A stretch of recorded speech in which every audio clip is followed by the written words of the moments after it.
who are going to tell you about their experiences with organizing and managing block associations. They're Mort Berkowitz, Nancy Macagno, Jaworek, and David Reich. And I'll be giving them each an individual introduction when it's their turn. Some of you may have experiences to share, and I hope you'll participate in our presentations and add something to the conversation here tonight. I especially want to thank Nancy for helping organize this, and Macagno for putting all the slides together in one presentation on one computer.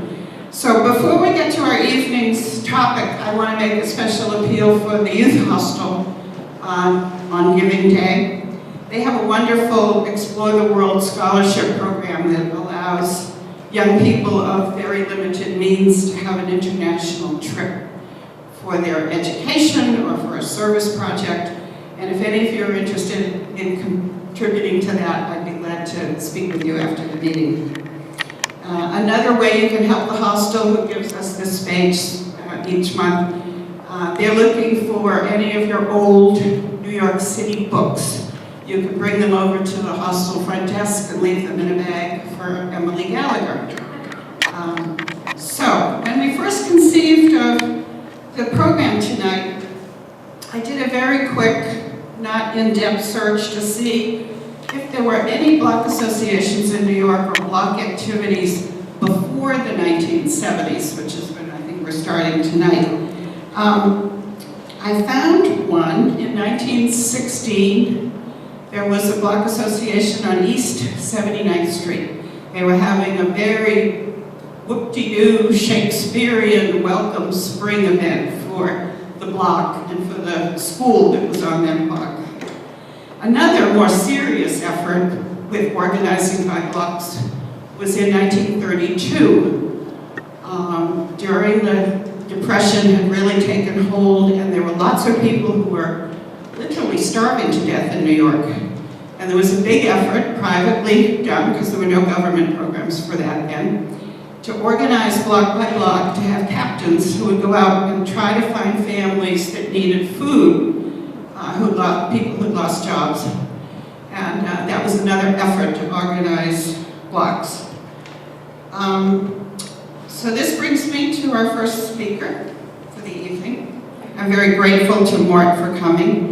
Many of you know Mort Berkowitz from his company, Mort and Ray Productions, who produce many, many block fairs, as well as all kinds of special events in the city, including the annual 52nd Street Jazz Festival, the Feast of San Gennaro, and all sorts of other special events. He's just told me to cut out because it's a very long list. Tonight, though, Mort is here because he played a special role in block association formations. In the early 1970s, during the fiscal crisis in New York, the Citizens Committee of New York City was formed to help New Yorkers cope with their lives as many services were diminished. For 6 years, Mort served as the Community Affairs Director and helped over 700 block associations and civic associations get started in all 5 boroughs. Mort?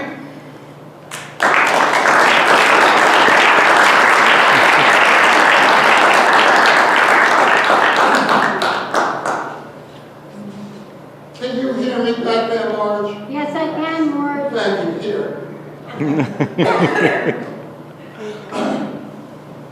So I was working, doing fundraising, and a friend of mine in 1975, and a friend of mine, Ed Schwarzer, who lived on 90th Street, West 90th Street, called me up. He said, there's a new group in town, and they've just been written up in New York Magazine, the Citizens Committee for New York. Why don't you give them a call? They're looking for volunteers. So I called Dennis L.E., and I did a book, Lend a Hand and Organize a Block Association. And I said, if you're ever looking to hire people, he said, you're hired. You're the new Community Affairs Director. And for 6 years, 6 nights a week, I traveled around the city to help civic groups block associations get started. If we remember the 70s, and looking around the room, some of us do, the Upper West Side and many parts of the city sucked.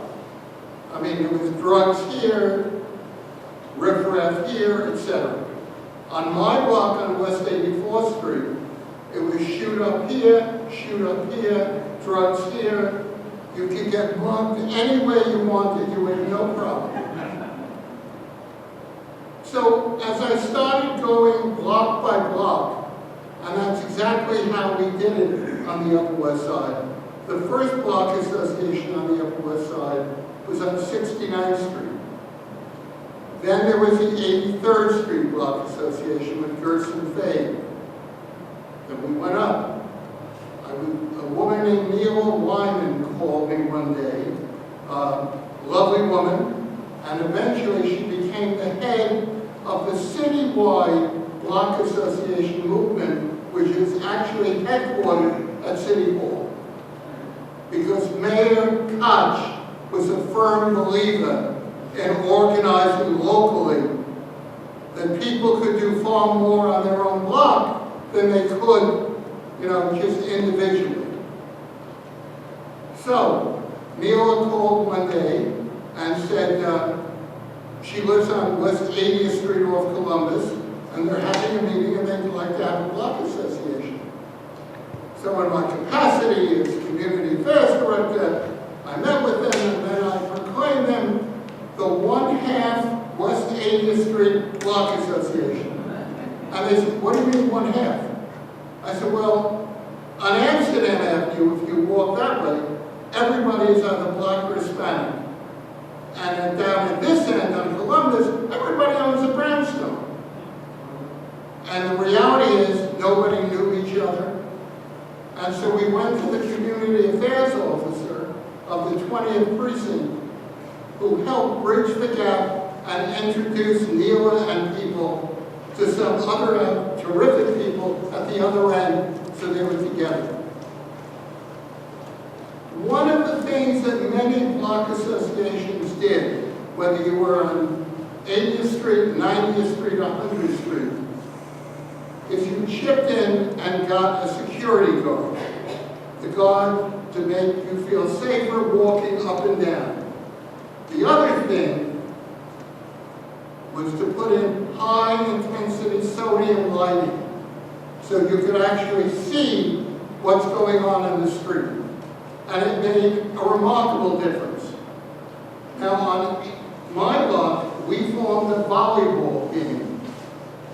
Every Thursday night for a period of 14 years, everybody knew that 84th Street had a volleyball game. Caroline Kennedy moved there for a period of a month or 4 months, whatever, and she got mugged. And the cop who came over talking to me after said, he had to be an imbecile. He was caught, of course, to mug someone on 84th Street on Thursday night with 50 jocks there who had him on the floor in 2 minutes.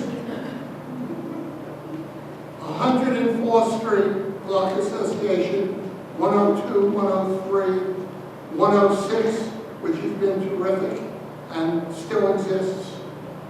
The difficulty, the things that were done then, the first thing we wanted to accomplish, you wanted to have an accomplishment. So the easiest thing, take brooms and clean up the street. You could then put out a newsletter and say, we've accomplished this. Which is true, because it brought people out who did not know each other. And that was the key. You established within your block representatives from as many different buildings as you could find, and periodically they would meet. If there's one thing West Side is like more than anything else, is having meetings. All the time. I mean, it's just, but it accomplished a great deal. It accomplished so much, in fact, that gentrification came in. The group, we were all in our 20s or 30s, that was more than 5 years ago, And eventually, you could move here, you could move here. There were apartments all over. Doesn't happen anymore. The co-op movement was born from block associations,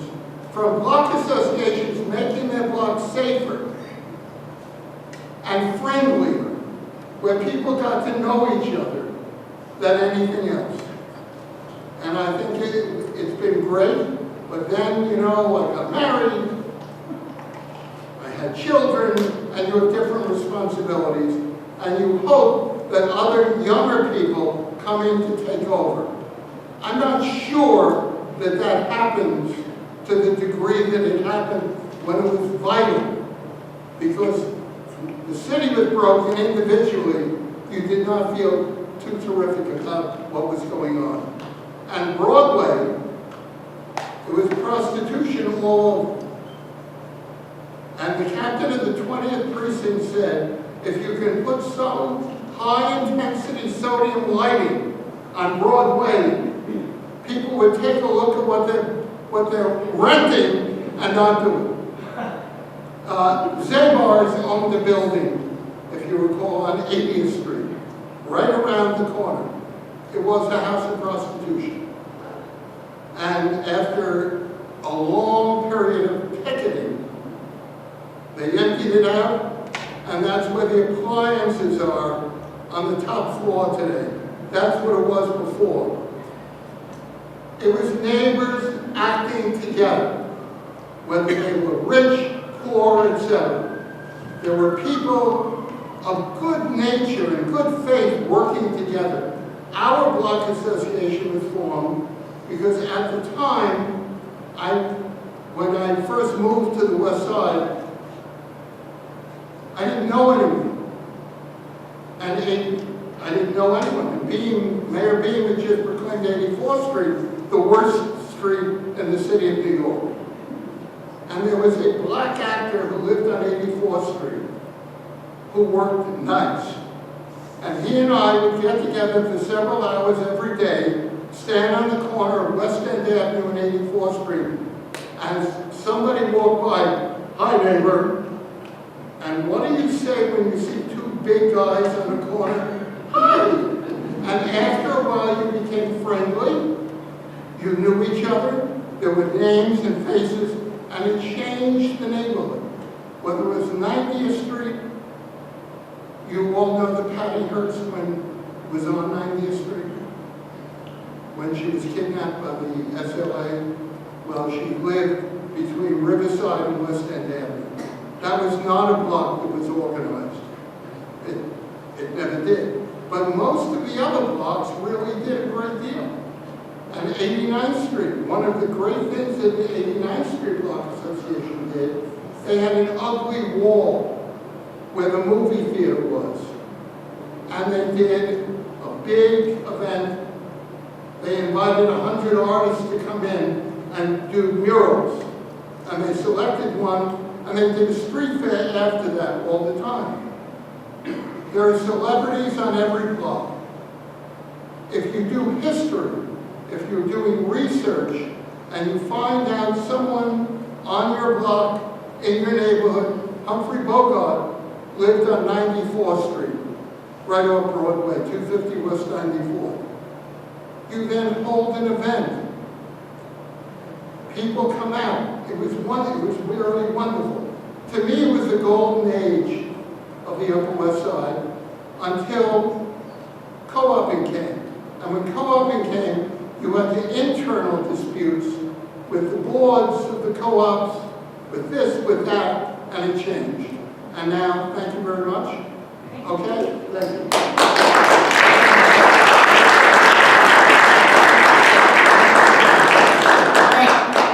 Okay. Our next speaker is Nancy Macagno. Nancy Macagno has lived on the Upper West Side since 1973. She's a freelance writer and editor with a long career in print and digital publishing. She moved to West 106th Street in the mid-1980s and joined the West 106th Street Block Association immediately upon arrival. She has served on our co-op board for more than 20 years and is a member of our Bloomingdale Neighborhood History Group Planning Committee. Nancy.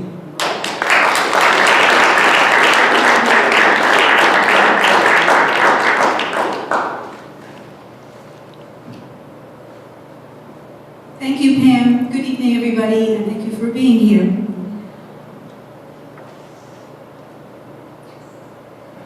I'm going to speak about the West 106th Street Block Association. This is an example of a single block association that came into being organically through the efforts of block residents, thrived over about 3.5 decades, then declined as needs and interests changed. The block is West 106th Street between West End Avenue and Riverside Drive. It's a wide street with two-way traffic. Immediately across West End is Straus Park. To the west, it becomes a street-wide staircase down to Riverside Drive. West 106th Street was named Duke Ellington Boulevard in 1977 because he owned a townhouse around the corner on Riverside Drive in the 1950s and 60s. In my experience, people just call it 106th Street. When I arrived in the mid-80s, the Block Association was very well established. I am not here to represent how it was organized. I wasn't there. But I've pieced together a history from my own memory, from the Block Association newsletters, and by talking with others. I want to give special thanks to Bonnie Lichter, Paul Reese, Al Burr, Linda Siller, Dan Zweig, and Sally Petrick for helping me. Most successful groups can point to the energy and efforts of key organizers. In the case of the 106th Street Block Association, that was Charlie Ormsby and Leon Auerbach. They lived across the street from each other and had young children of similar ages. In the very early 1970s, they sought community. At the time, most of the buildings on the block were rentals, with the exception of 2 lovely mansions. 337 Riverside, the red brick at the corner, is known as River Mansion. It was built in 1902. The adjacent residence at 322 also dates from 1902. This was the home of Charlie Ormsby, his wife Sue, and their 2 sons. We're missing Charlie. That's not Charlie. Charlie was the vice president of the Block Association. Leon and Marjorie Auerbach and their daughter lived across the way in 340 Riverside Drive. This is Leon. He served as the Block Association president. In 1972, there were only 2 trees on the block. New York City had a matching grant program to distribute trees. Charlie, Leon, and Jose Castillo, a neighbor, made a giant tree out of painted plywood and set it up on the sidewalk with a card table and a coffee can to collect money. It was a success, and they were able to bring 20 more trees to the block. In doing this, they drew attention to the idea of a block association. About 8 people formed the core group, and they got together for monthly meetings in Leon's apartment. That's 340 Riverside Drive. The stated purpose of the Block Association was to improve the quality of life on the block, specifically to promote greater security, to increase the sense of community by having social events and activities for kids, to make the block attractive by planting flowers, caring for the trees, caring for Straus Park, and reducing litter. Membership was open to everyone. If you lived on the block, you were automatically considered a member. No dues required. As Mort mentioned, safety was a prominent factor of the rise of block associations. The city was bankrupt and services were faltering. The 1979 classic cult movie The Warriors presents a dramatized flavor of the early 1970s. In it, gangs are proposing a truce so that they can join forces to control the city, since they outnumber the police 5-1. In fact, the scene at the beginning of the movie was actually shot in Riverside Park. In our neighborhood, there were serious concerns about crime, vandalism, and sanitation. People were mugged on the street, and the muggers would run into Riverside Park to escape. There were stories about being followed into a building, maybe into the elevator, and being robbed. There were car break-ins where vandals smashed windows in order to steal radios. Homeless people camped in building entryways. To address the security problem, the Block Association encouraged neighbors to get to know each other, and they took two other significant actions. First, they established a relationship with the 24th Precinct and regularly held meetings in the lobby at 340 Riverside with police officers to educate people about personal and property safety. This was organized by Julian Hayes. Second, they hired a block guard through a security company. Leo Marshall was the Block Association treasurer and the contact with the guard company. The Block Association raised money to pay for the guard by requesting $10 per month in voluntary contributions. Collecting this was a lot of work. Shortly after her arrival in 1977, Bonnie Lichter took over for many years as the individual who went building to building and apartment to apartment to collect money for the guard, and in a way became one of the most familiar faces of the Block Association.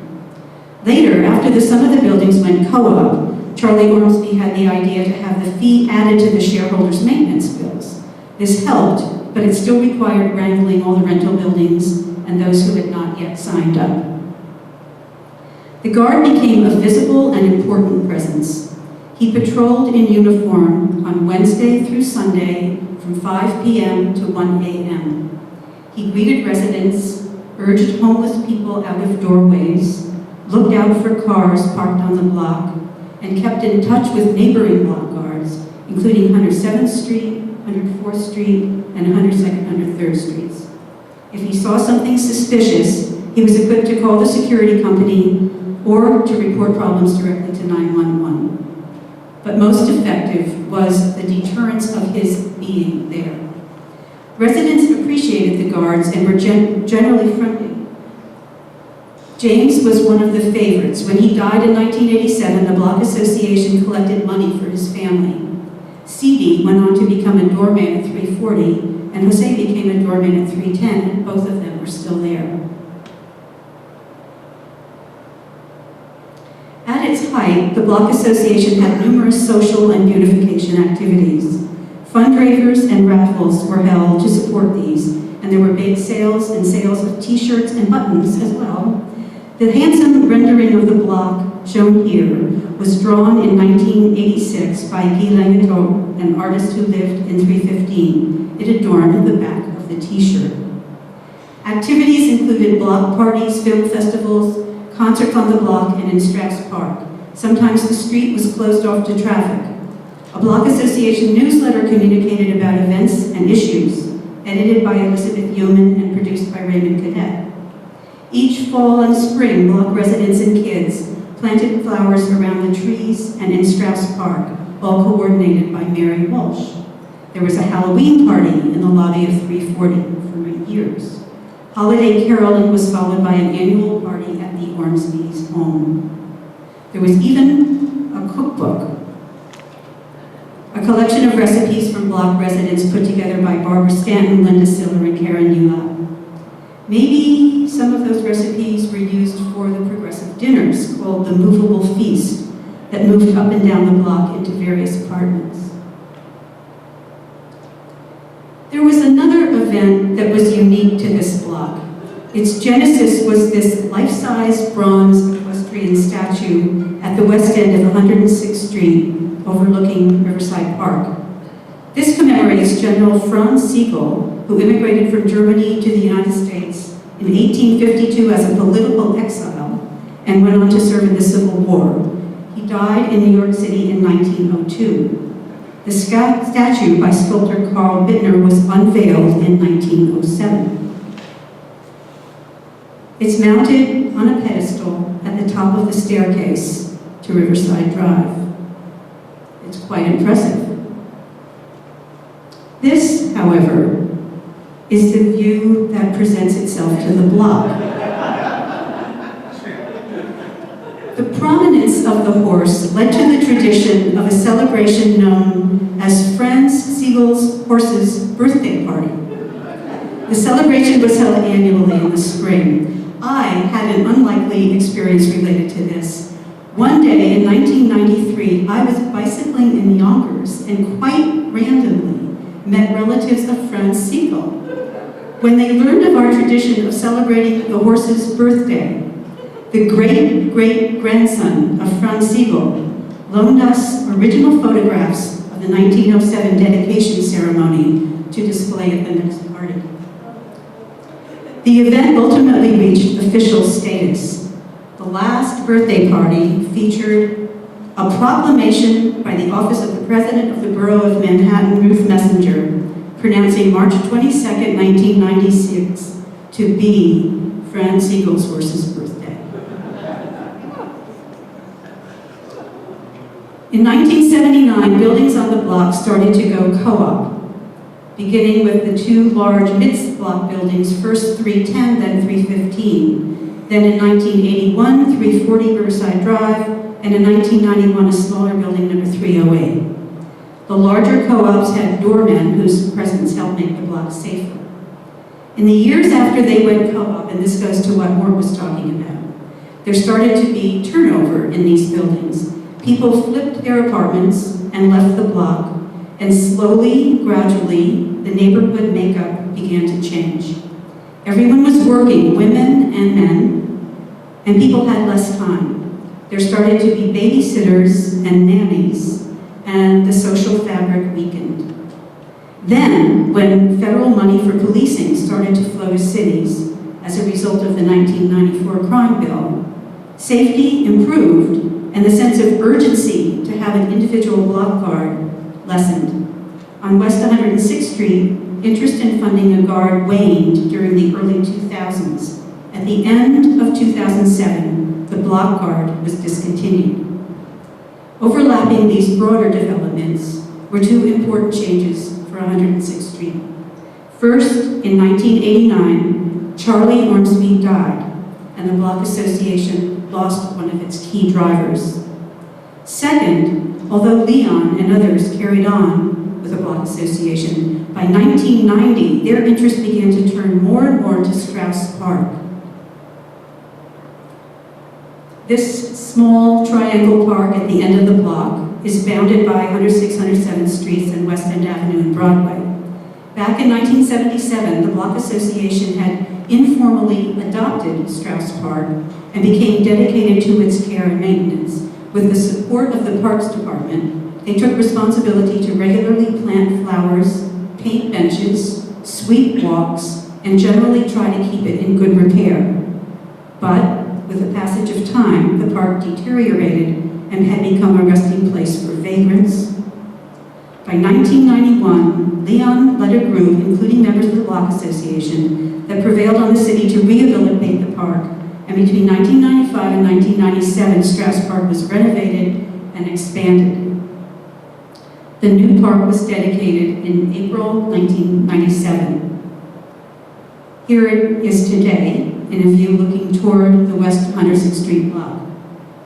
In 1992, Leon Auerbach had founded the Friends of Straus Park, an organization whose mission includes the intentions to involve the community in maintaining and improving the park and to help unite the entire neighborhood. In this way, it incorporated and supplanted objectives of the Block Association. So, a summary of the West 106th Street Block Association. It came into being through the efforts of a couple of neighbors who wanted local community. It grew to encompass many improvements and social activities. It had safety as its core adhesive. The improved conditions in the city acted as a solvent to that adhesive. Ultimately, a shift of attention to another local cause engulfed it and led to its demise. Thank you.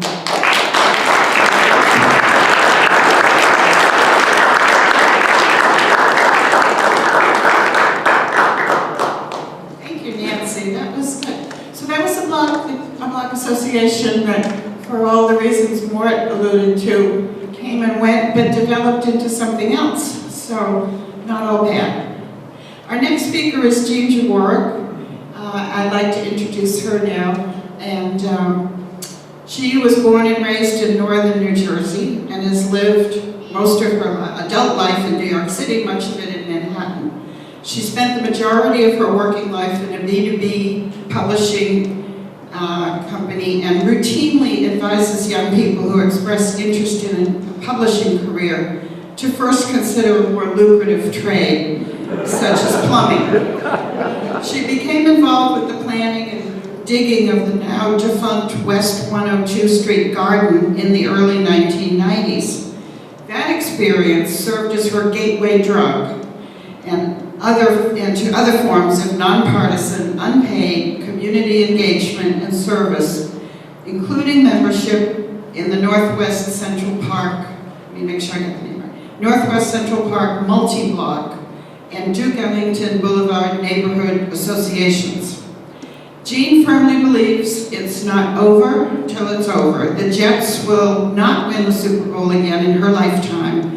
And if you can't think of a reason to open a bottle of champagne on a weeknight, there's probably something wrong with your life. Jean.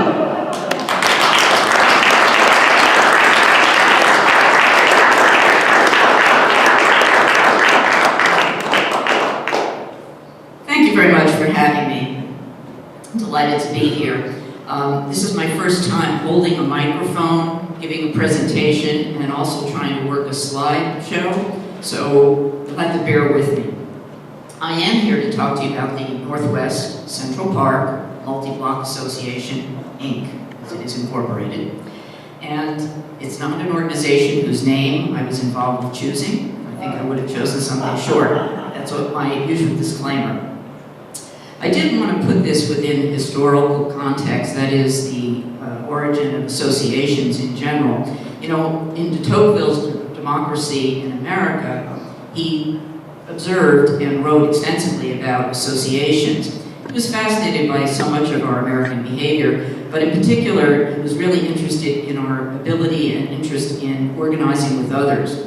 He wrote this: "In the United States, as soon as several inhabitants have taken an opinion or an idea they wish to promote in society, they seek each other out and unite together once they have made contact. From that moment, they are no longer isolated, but have become a power seen from afar, whose activities serve as an example and whose words are heeded." That was from 1840. Not too much has changed. The beginning of the association is 1978. One of the things Mort alluded to was the love of Upper West Siders of meetings. There is also the love of griping, particularly to one's neighbors. And that is how the organization was founded. There were several people, in particular, the Wilkersons, the Charleses, and Doris Parker, among others, who came together, having met on the streets, I would imagine, or within their buildings. I was not a member at that time, nor did I live in the community, to basically discuss the conditions around them. The Northwest Central Park Multi-Block Association's membership is basically drawn between 100th, West 100th Street and West 110th, between Central Park West and approximately Amsterdam Avenue. Always had members from outside the area, but that's been mainly the group. And the things that you've heard from the other speakers of how desiccated the area had become, and really kind of scary, was only amplified in that area. Central Park West itself still looked pretty good, but the side streets were really quite blighted. There was little economic development except for the placement of a few social service facilities. If that is development, I guess it is. Numerous empty lots and buildings which were poorly maintained. You didn't even have empty buildings that were kept empty. People were breaking into them, using them for drug use, etc. A lot of crime, a lot of graffiti. Even the mailboxes were covered with graffiti. There was poor illumination on the streets. That's something that Mort had talked about, and that was really significant because there had been drawn a corollary between or a parallel between having well-illuminated streets and a diminution in crime. And we didn't have that as a deterrent. So could something be done about it? There were no associations, actually, block associations in that area The other groups were on the other side of Broadway or south of the area I'm speaking of. And the folks who were getting together at that time felt that really something needed to be done, and that was how the group was born. I did want to take a little time. Sometimes in presentations, people say, well, an organization is really about the people, and you wait until the very end to show them. So I wanted to show you some of the folks who were involved with the association through time, because these are people who really made it happen. Let me see if I can get there. Okay, here's the view from 103rd and Central Park West. Fire truck, of course. This is Jesse Crawford. He was someone who was a longtime activist in the community. Wasn't involved with the initial founding of the group, but was very involved afterwards.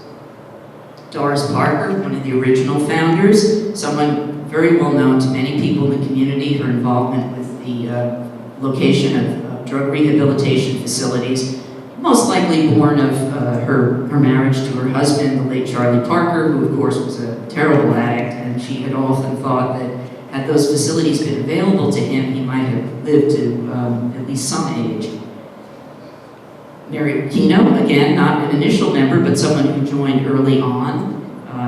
Mary lived in the community until she was in her early 90s, and this is from her memorial service. And it's a great thing, when you live to be into your 90s and it's standing room only at your memorial. This is Lillian Jean-Pierre. She also had lived a long time in the community and served as one of the early presidents of the organization, and was very involved in terms of helping later with the organization of the West 104th Street Garden. And this is probably someone many of you know. This is Phil Reed, looking very dapper, I think. And of course, the late Phil Reed lived in the neighborhood for a very long time and was active in the association and was a former president. And Victor Shore, who is still very much with us and still an officer of the organization.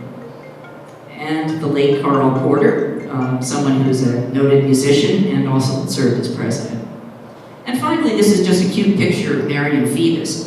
One of the stories of local block associations is uniting with other groups, and Marion has long served as leader of the West Side Federation, that is of the different block associations around the West Side, and I'm sure that she's well known to many of you. She's often attended many of our block association meetings, and has really been sort of a linchpin, I think, for many of the organizations on the West Side. And one more person here, Janelle Nash, who was a member of our group and passed away a few years ago. One of the things that we learned early on, and I'm sure that many groups have found this, is that it's nice to have some food or snacks for evening meals. And we had kind of an ace in the hole with Janelle, because she had served as the food editor for, I believe it was Essence magazine. So we had some really good snacks for a while at our meeting. Okay, we'll move on. One of the early things that the group found that was necessary was to basically go with a multi-pronged strategy. So the idea would be that to organize to try to address some of the issues in the neighborhood, that it was necessary to have regular meetings and build membership outside the initial core.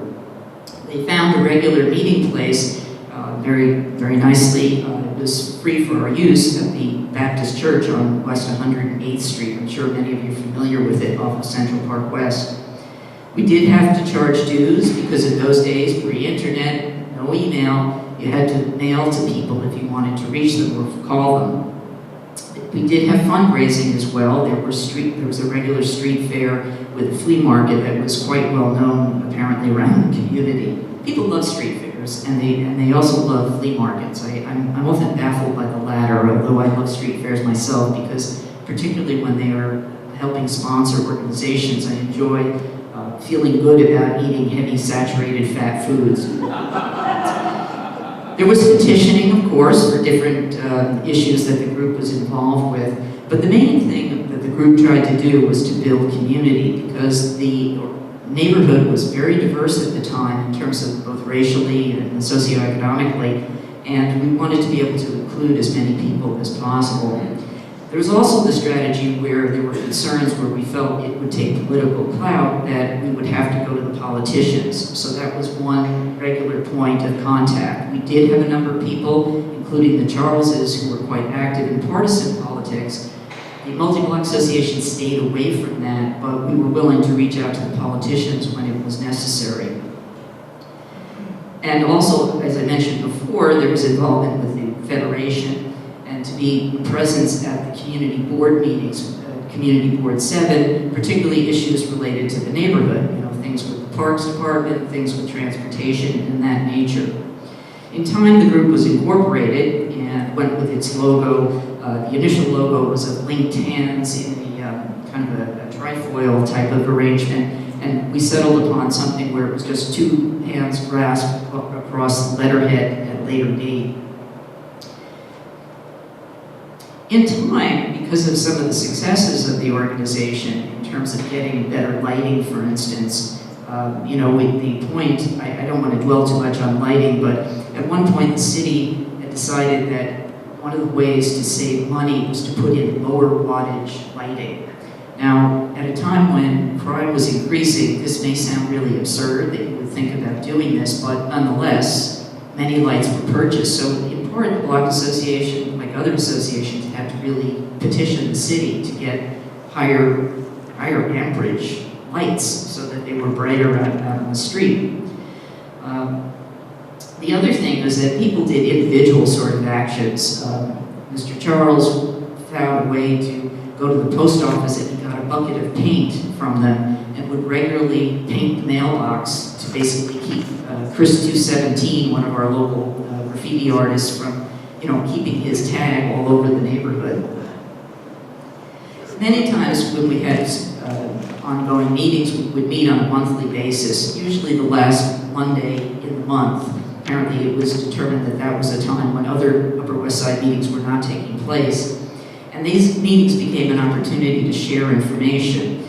We discussed a really wide range of topics, including safety, vermin control. Vermin control, I should say to you, anyone who would like to form a block association at any time, this is a great topic to bring people out.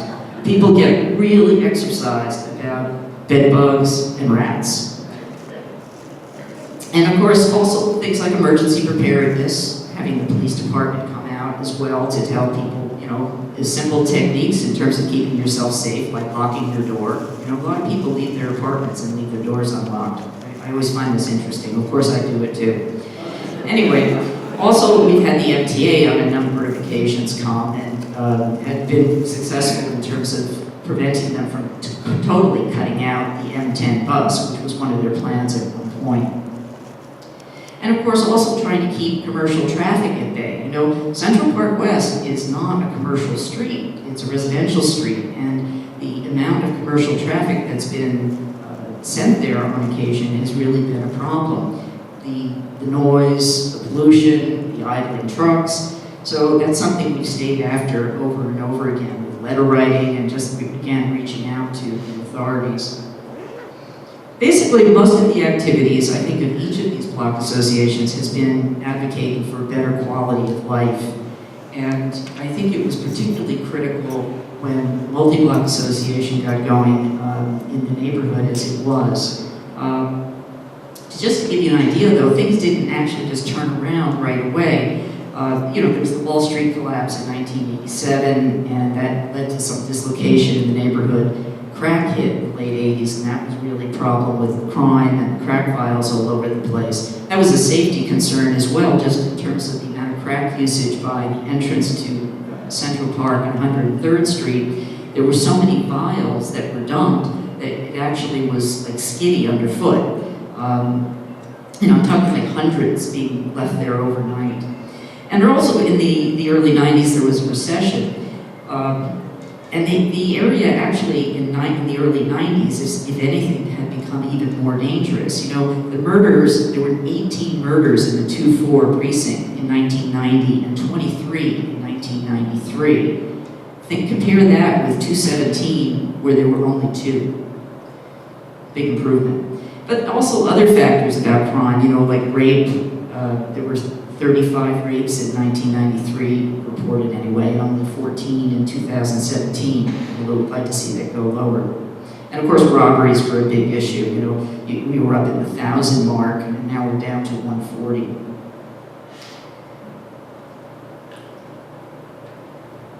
There is the issue about organizations, and the other speakers have addressed this, of moving on. You know, the problem is that when you have imminent threat, and the threat can come from many ways. It could be a crime issue, it could be the possibility of, you know, having a highway built through your neighborhood, as it was, say, in Greenwich Village many years ago.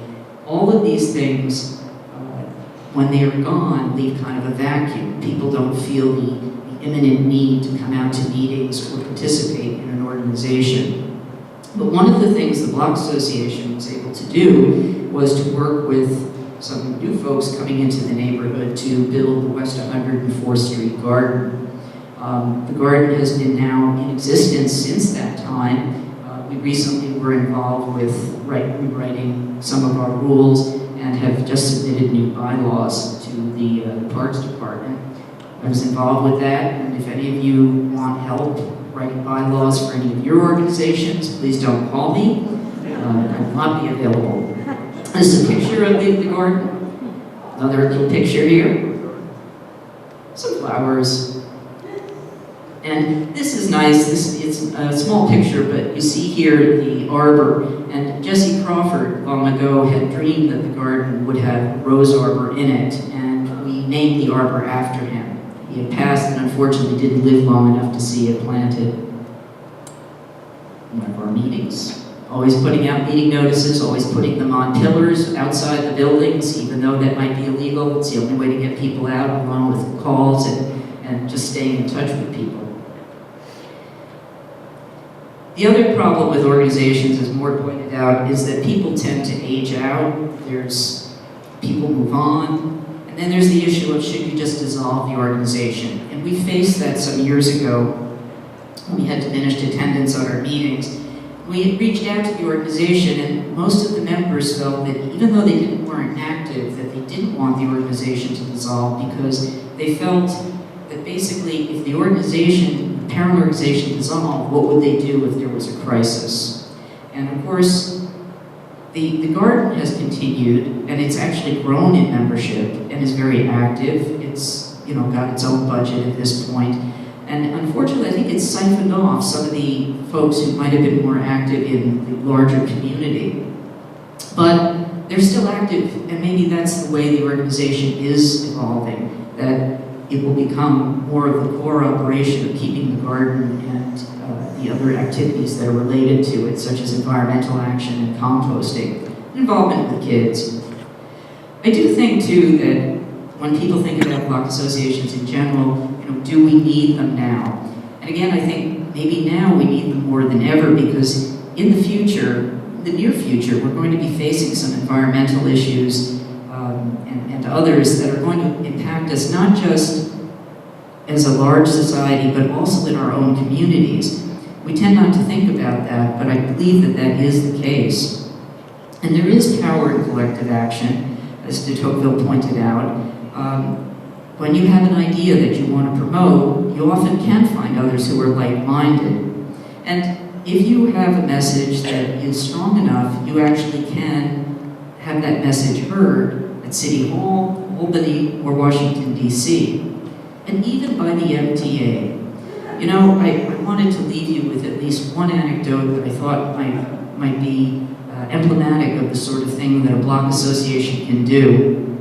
At West 103rd Street and Central Park West is the exit to the subway. It's also the entrance to the subway. It's one of the few in the city where only one stairwell goes in and out of the station. At the first landing going down the stairs, there's kind of a platform that for many years was beveled. It might have been beveled from the time the station opened, I don't know. Every time it rained, every time it snowed, it flooded. So this meant essentially that every time you had to go into the station and you hadn't prepared with your galoshes, your feet got wet. This went on for years and years. And eventually we had a speaker come from the MTA, and we brought this to his attention. And this happened to coincide with a time when the MTA was going to do a little work in the station. And of course he made notes, and we pushed, we followed up with letters, we followed up with correspondence. And now folks, I would like you, the next time you're over at that station, to look at the landing and notice that there are not one, not two, but 3 drains on that platform, and your feet will stay dry. Thank you.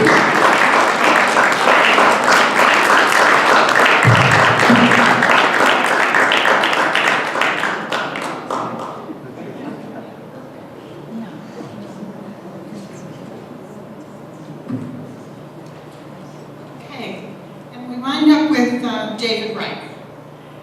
At the end of the last century, I always have to think when someone uses that phrase, David moved to Bloomingdale to join his partner, Susan Dressel.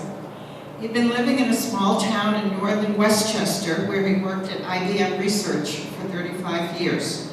Shortly after arriving, he attended a board meeting of the West 102-103 Streets Block Association, where he was immediately recruited and took on the first of many jobs in the organization.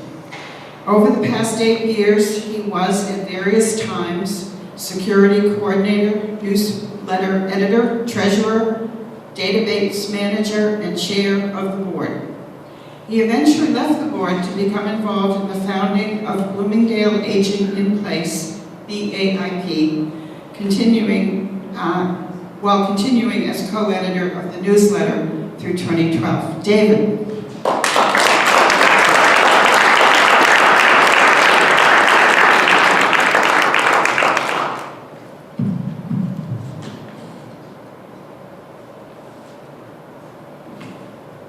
Thanks very much.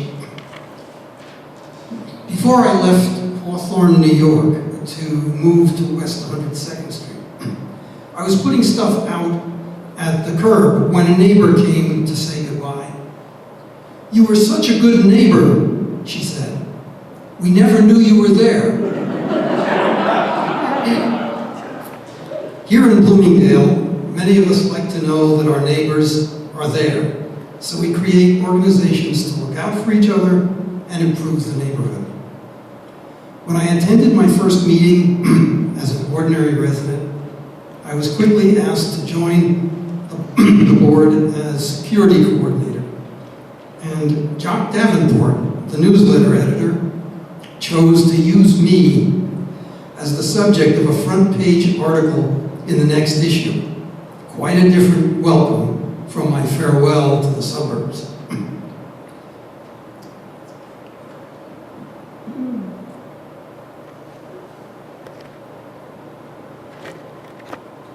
The West 102nd and 103rd Streets Block Association started in 1971 with the idea of including West 103rd Street from Broadway to Riverside Drive and West End Avenue between West 102nd and West 103rd Streets. But the steering committee quickly responded to interest from West 102nd Street residents and included them as well. The Block Association then covered about 2,000 households. The main reason for establishing the organization was to make the neighborhood safer, greener, pleasanter, and cleaner. It was also trying to stop the passage of a law in the state legislature proposed by then Governor Rockefeller to eliminate rent control. The original board included 2 representatives from each of the 4 street blocks, 3 at-large members, and 4 officers. Here's an image of some of those board members in June of 1972. That's the second year of the Block Association's existence. From left to right, they are Bertha Bloom, Marge Gettleman, John Applegate, Evelyn Broadwin, whom I knew 30 years later as Evelyn Miller, Tom Purcell, George Kaler, Selma Arnold, Edna Gotag, and Richard Brown.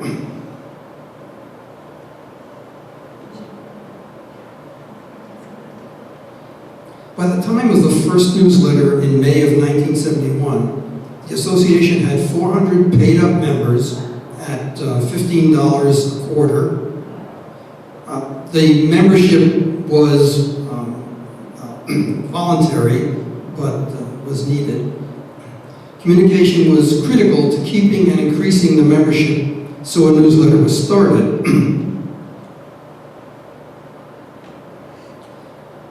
It was rather rough in design, but it got the messages across. By 1978, a logo had been added, and by 1986, the current logo, with a couple of embellishments, headed the front page.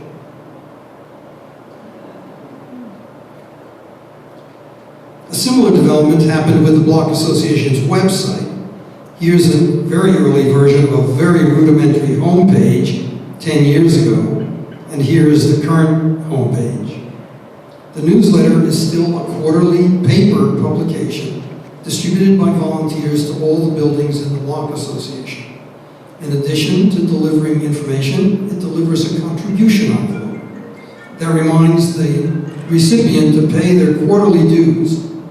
Beyond the paper copy, email and the website provide a timely way of getting important messages to members. Of special note is the blog that Caitlin Hawk writes about the current events and history of the Block Association and our neighborhood. And much of what current members know about the beginnings of the Block Association come from our Throwback Thursday blog post that brings up all sorts of interesting stuff about the early days.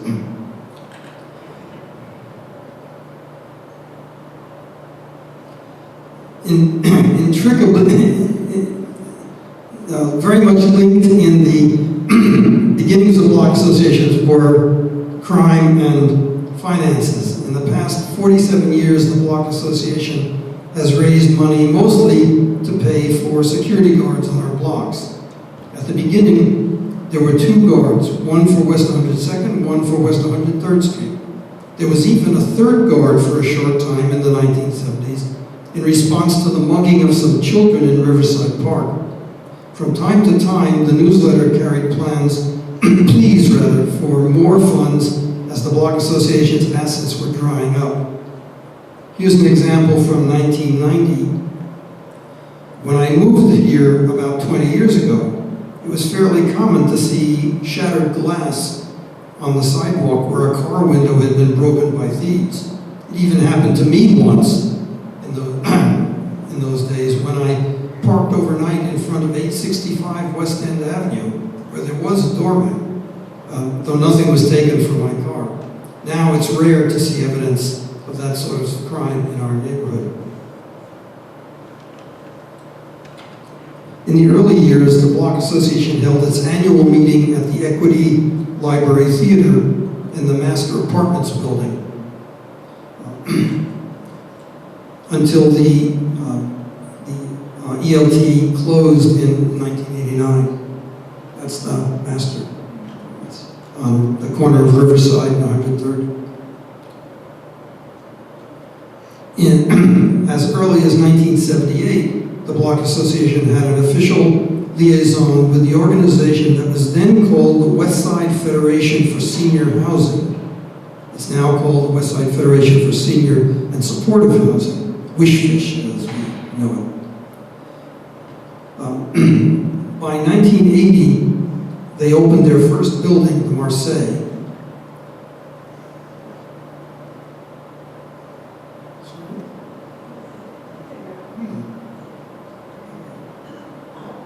I guess we're missing one picture.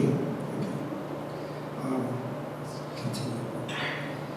They opened their first building, the Marseilles, providing about 130 apartments for low-income seniors. The Marseilles also had a community room that could accommodate about 75 people in folding chairs, which came to be used for some of the Block Association's annual meetings.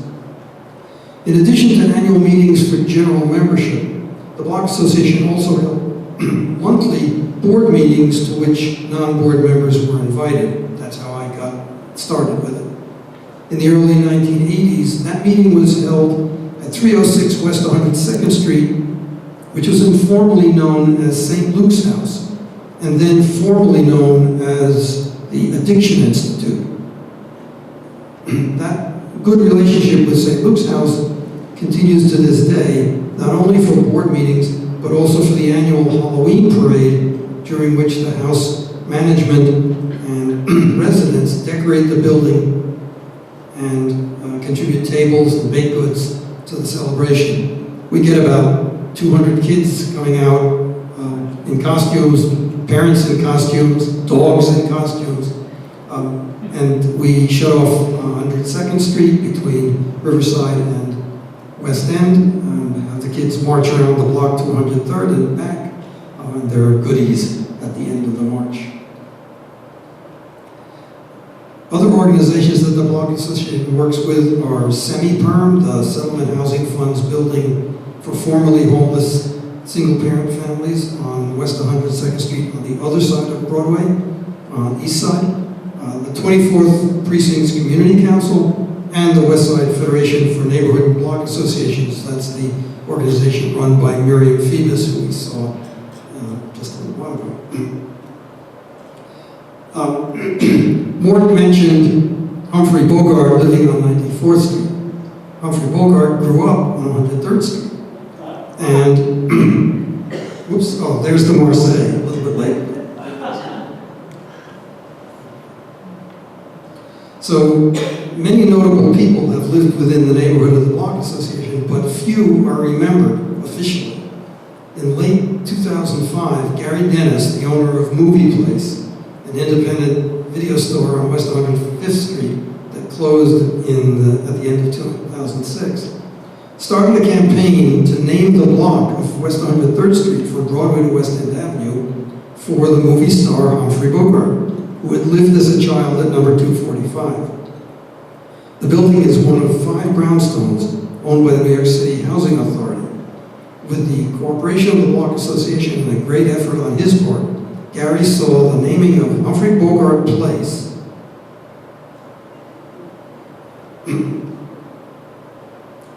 and the unveiling of a plaque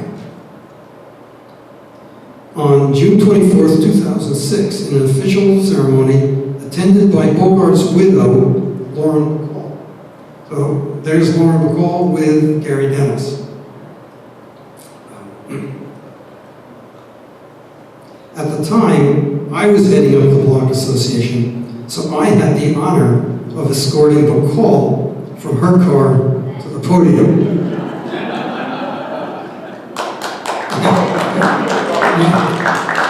My grandchildren are very impressed. Who's Lauren McCall?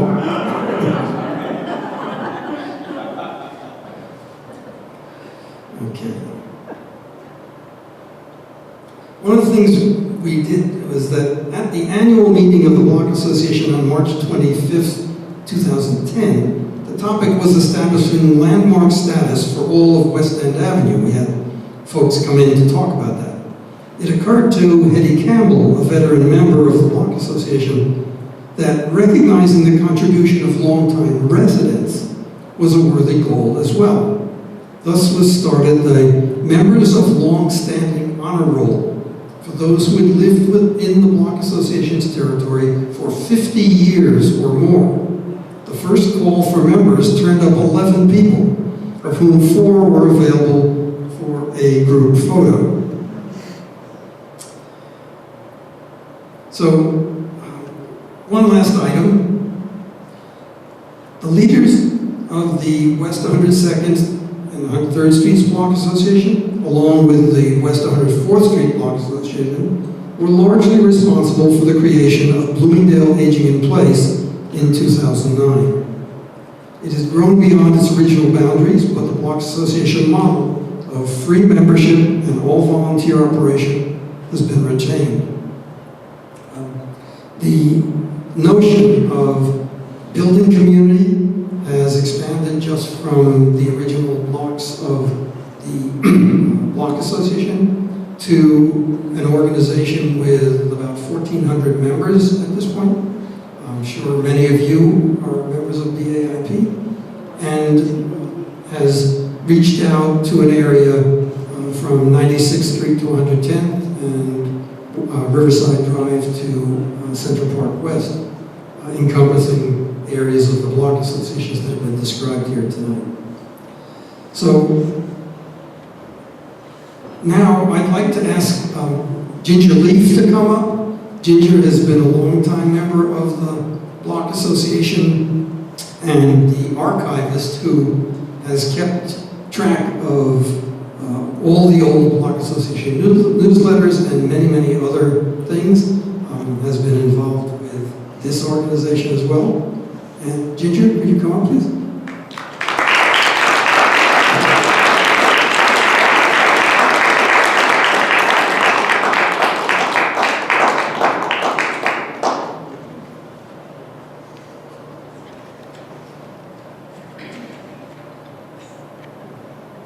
Thank you, David, and thank you for your long service to our neighborhood and your continuation with the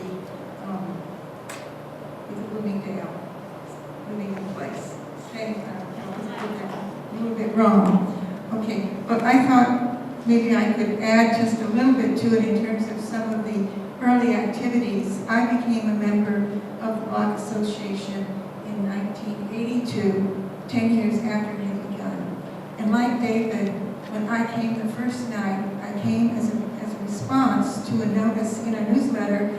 They were looking for people to come to help them plan the next street fair. And everyone was welcome, and it was being held at the Burger's basement, right at the block from me in a brownstone. I thought that would be great to do that. And I was interested in getting at that time more involved in the community. And I went that night, and maybe some of you remember the name of Fred Freed, who was a long time active in the neighborhood. He was one of the early members of the Block Association, and I gave a little report on the work I had been doing, and he said they were looking for a newsletter editor, and that night he looked at me and he says, "You're it."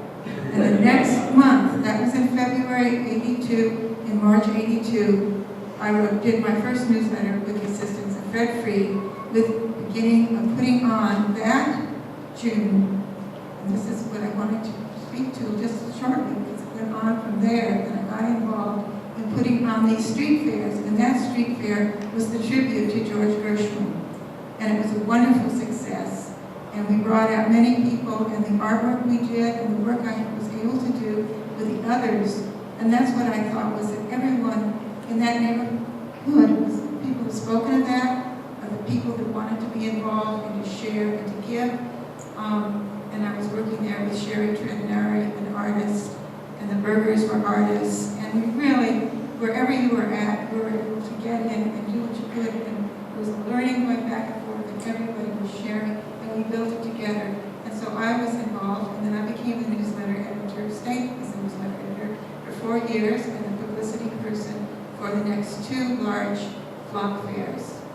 And I just also want, this is sort of a personal note, but I just want to say of my involvement and how it really led to greater networking for me in the neighborhood, and also my sense of the people that were initially involved in it and giving of their times. I so noted that a number of them just had some sort of religious affiliation or a church, with an institutional church or gathering, and they were really giving, not taking. And I think that they knew they had something to give, and they gave it.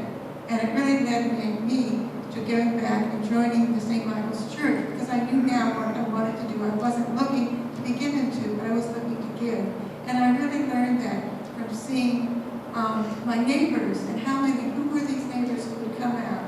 And I really think that there has to be a spirit that enables us to do this and to continue the work. And I just congratulate everyone here for your participation in community life. It's so vital and so important. Thank you.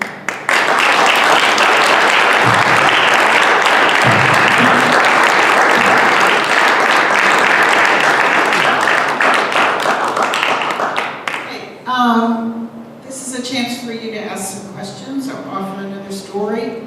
I'll call upon our speakers to answer questions that you might want to direct to one of them. And who do we have first? covered it all? Okay, let me start with you. I have a story. Hi. I'm Adrienne Navone. I was Adrienne Tush's back in the 1960s, 70s. Nobody spoke about 105th Street. Please stand up, please. Yeah, take the mic. Hi. Yes, okay. Nobody spoke about 105th Street.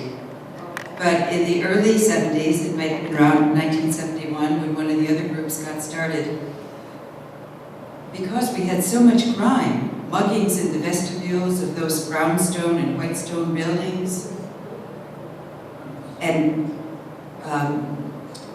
you'd hear gunshots actually coming from Riverside Drive. People would snatch purses and then go running off east of Broadway. It was considered almost dangerous to walk there. So several proactive people, Lois Wood, if anybody remembers her, and her boyfriend, Bob, I don't remember his last name now. He worked for Consumers Reports, and he was a very skillful engineer and tested a lot of products. But they organized people like themselves to coordinate volunteers to patrol the streets as civilians. This was before we had a uniformed block guard whom we could afford to hire. So we signed up, and I remember it was the beginning of a lot of relationships. One young neighbor of mine said, "I don't care who you sign me up with, but make sure he's good looking and eligible." So we had parties, and Bob organized auctions. So people could donate furniture or housewares or whatever good quality things. And we got the street closed off, and they set up a platform, and Bob took the microphone, and they raised a lot of money that way. We had baked goods, and we had plant sales. I remember going out with Lois Multimer, if anybody remembers her from that block. Lucy Gertner was on that block. So it was a wonderful start, grassroots level. Thank you. That was good.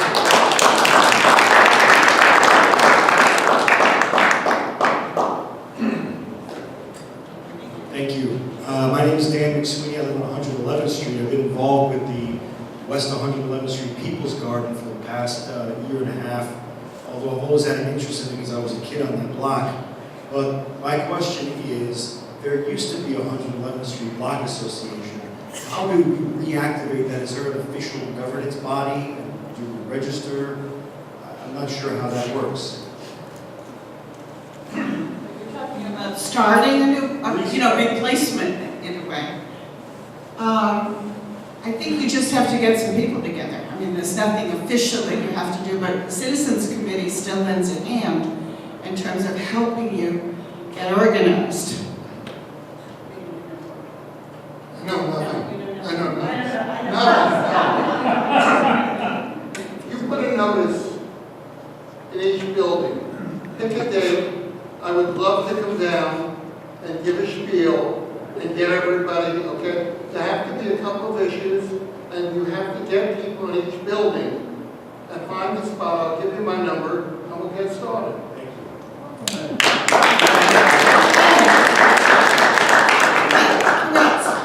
Let me pick someone from this side. Mark. Yeah, hi, I'm Barbara Ernest, and was a part of the history group here. And it's so nostalgic for me because the first place I lived when I came to New York City in 1960 was 103rd between Riverside and West End. And I wrote an article for the newsletter about that. And it was a rooming house like we don't have anymore, $10 a week, bathroom down the hall. All of us friends from New Orleans and other places. A retired ballerina was the landlady, and we had a wonderful time.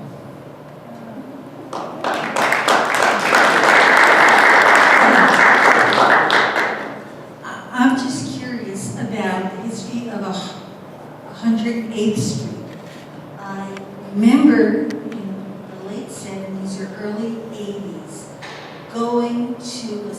celebration sitting on 108th Street, probably between probably between Amsterdam and Broadway, or Columbus and Amsterdam. But all of a sudden, there was a celebration because it became drug-free. So I wonder if anybody remembers the history of 108th Street. Peter, do you remember that? What year? Peter's the head of the What year were you Vermin district. remembering? Probably the late 70s or early 80s.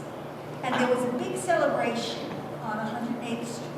There were, I don't have definitive answers, but I do know that 107th Street between Amsterdam and Broadway, a group formed around Kathy Lenoir, who was a powerhouse in terms of activities.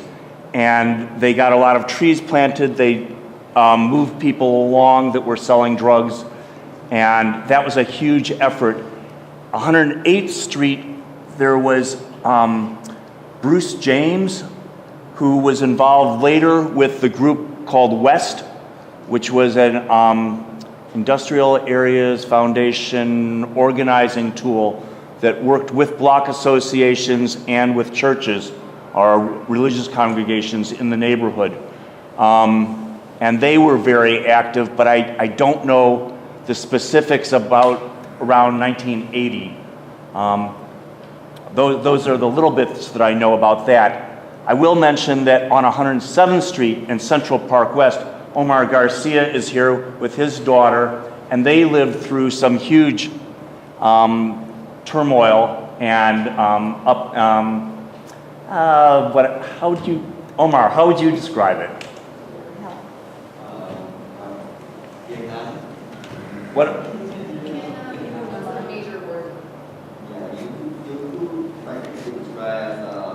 The Wild West, 107. As you all know. Yeah, good evening. My name is Omar Garcia. I'm the president of the Tenants and Black Association of West 107th Street between Central Park West and Columbus. From 1986 all the way through 1995, our neighborhood had changed dramatically. We had drug dealing, we had shooting, we have robbery, we have prostitution. I formed my Black Association back in 1992 when I got married. When my wife became pregnant, I decided that either I move from the neighborhood or I make the change, or at least help make the change within our neighborhood. When my daughter was born, my own building was a crack house. I decided that I can push these people out, even though that it might cost me. But I was strong enough that I knew deep in my heart that I could do it. I started doing some research in people that helped me. Margaret Cohen was one of them. When she had that crime prevention program, I don't know if you remember this. The 24th precinct, the community affair unit, they helped me a lot. The DA, which was directed by Jessica Greer at the time. Right? We had Camacho from the DA. There was a special task force the DA has at that time. We all have a little input in our neighborhood to make this change. And as you well know, most of the shooting, most of the big time drug dealers, they were in 107. We had two of the biggest gang members in this area. They were controlling the whole area. There was the yellow top crew and the purple top crew at the time. They were radical and they were vicious. I was part of the circle that they wanted to get rid of. because I was making a change at that time. So by cleaning our building, we were in the process of cleaning the neighborhood. And that's what we did. We communicated with people, with the right people, and help others, not to be afraid, and to come out and give information either to the police department or the DA. So we will have a better quality of life for our children. I'm very proud to say my daughter is here. She is a product of that. She's going to be in the law enforcement. Good for you. She used to be a little kid with me going to meeting. I don't know. I used to carry my baby on my lap just to go to the meeting. And she is one of the biggest joys of my life. I'm very proud of her. And I neighborhood of high change for the best for a lot of people. And I hope it continues.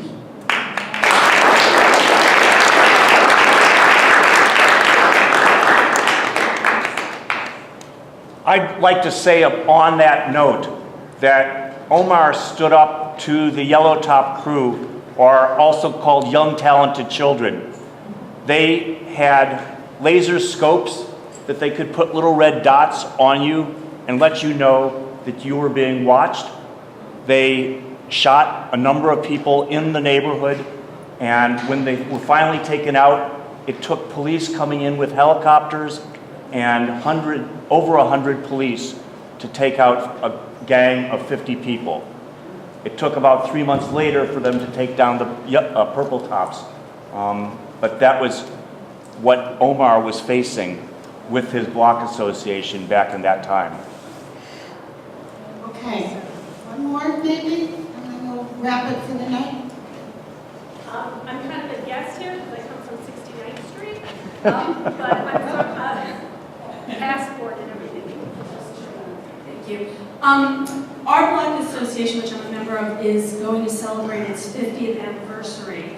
We were founded in 1969. Very similar to the stories here, you know, rough neighborhood, people wanted to make it a better place, and they did. And we actually have several people still on the steering committee who originally founded the Block Association.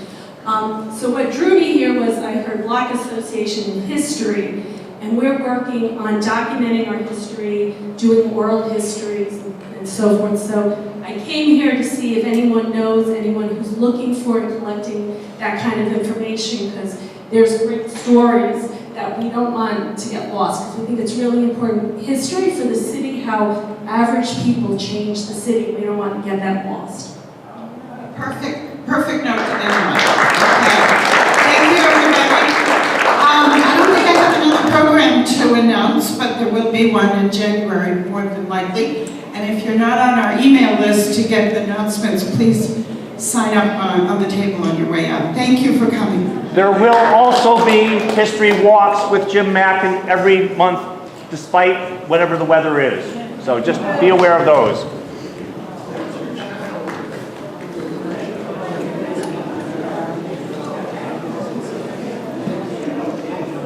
Actually, all in all, celebrating Detroit. Really?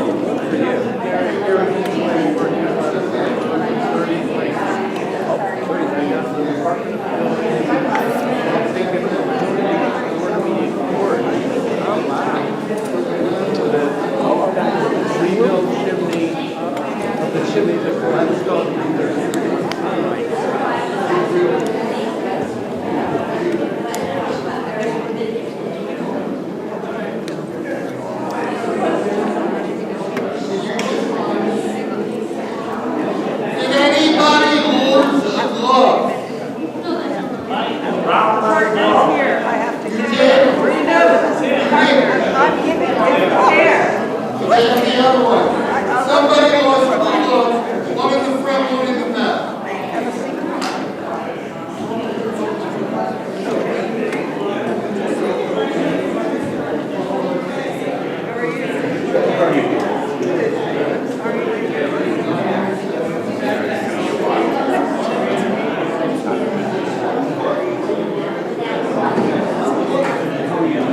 What is that?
everybody attends